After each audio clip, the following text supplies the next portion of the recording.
Jafar Mohamed Haniu, mkuu wa wilaya ya Rungwe, leo tarehe 13 Oktoba mwaka 2025, na kukabidhi Mheshimiwa Solomon Itunda, mkuu wa wilaya ya Mbeya, mwenge wa uhuru ukiwa salama, ukiwaka, ukimeremeta, na wakimbiza mwenge wa uhuru kitaifa 6 wakiongozwa na ndugu Ismail Ali Usi, pamoja na wakufunzi na mratibu wa mwenge kitaifa wakimbiza mwenge wa uhuru kimkoa.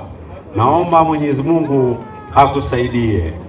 Mimi Solomon Jones Itunda, mkuu wa wilaya ya Mbeya, leo tarehe 13 mwezi wa 10 mwaka 2025, nakiri kupokea mwenge wa uhuru wa mwaka 2025 kutoka kwako Mheshimiwa Jafar Haniu, mkuu wa wilaya ya Rungwe, ukiwa unawaka, unang'ara na kumeremeta.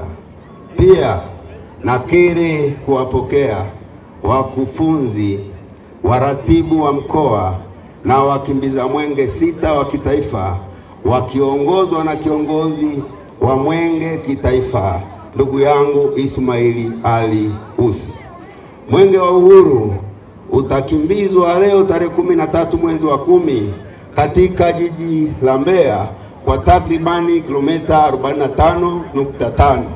Utakagua, utatembelea, utazindua miradi zaidi ya 7 yenye thamani ya shilingi bilioni 130. Na ahidi kwa kipindi chote mwenge wa uhuru utakapokimbizwa katika jiji la Mbeya, nitaulinda, nitautunza, nitauhifadhi. Mwenyezi Mungu unisaidie.